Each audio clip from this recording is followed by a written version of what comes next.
at my website, something that I wanted to share with you is that I did include a journal, just a sample journal of motivational bell work questions. For especially level 1, motivation is a huge thing for those students. So you need to really focus at the beginning of every class, the end of every class, on motivation.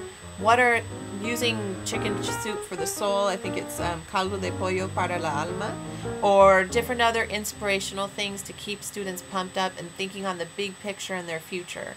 It's very key and very important. As well, difficult grammatical concepts need to be reinforced again and again. So after I give notes at the end of the class, I would make sure students wrote down an explanation of, for example, accents, because accents are really challenging to teach to native speakers, and to anyone, in fact. They were hard for me. So making sure that they write it down at the end of class, and then maybe some sort of motivational question at the beginning of the next class, as well as please rewrite an explanation of accents. Of course, you need to phrase the question differently each time a little bit, but it really makes a difference for the students. By the spring semester, you're going to see that these students really get the big picture. They understand themselves as a learner more. So please take a look at those motivational questions and the journal that I have in my PowerPoint. As well, I included a Thanksgiving project that we wrote to help with level 1 students feel more comfortable and empowered with their culture, with their own culture. So the Thanksgiving unit is really looking at pre-Columbian foods that we still eat today. Tamales, pozole, all different types of foods, and then taking those foods, how were they made before? And it's a really fun community project that the students get to do, and it ends up with a PowerPoint and a presentation, and they get to bring their food to class. So if you have any more questions about that project as well, you can always email me. And I will also include the links to the A through G video and the AP video, Advanced Placement video. Those videos are fantastic. If you're in California, the A through G requirement is a huge one for the UC-CSU acceptance requirement.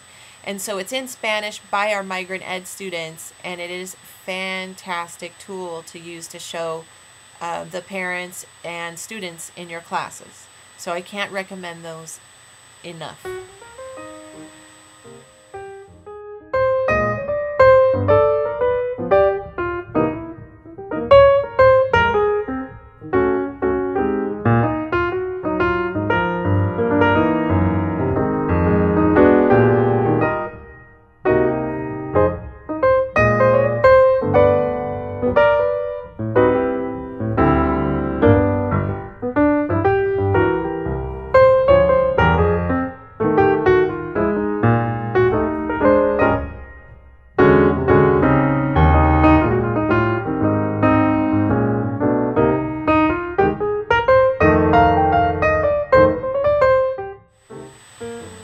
Thank you very much for your time and your attention. I hope that this was helpful for you.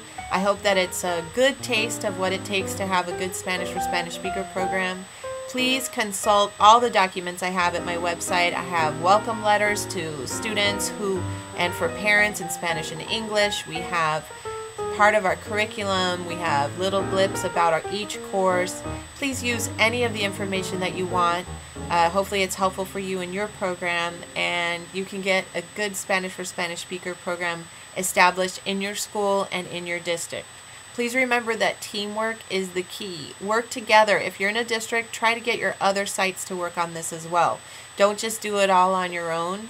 If you need to get it started that way, that's okay, but work with your district office to make sure that you can work as a team.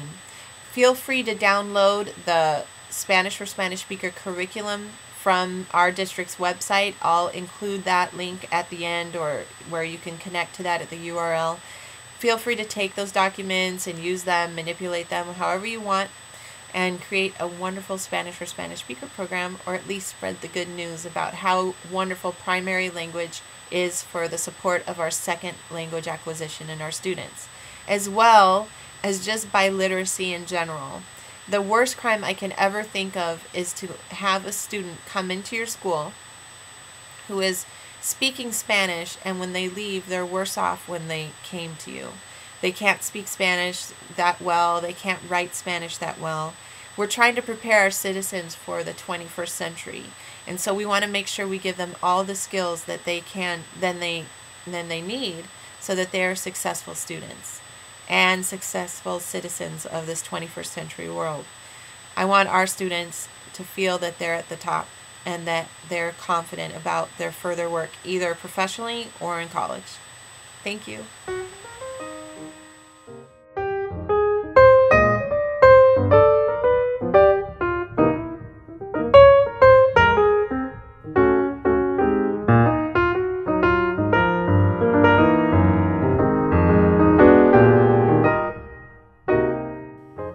Thank you for taking the time to learn about our Spanish for Spanish Speakers program. For more information and documents that support our courses, please visit my website and take the time to view the other short videos in this series. Adios.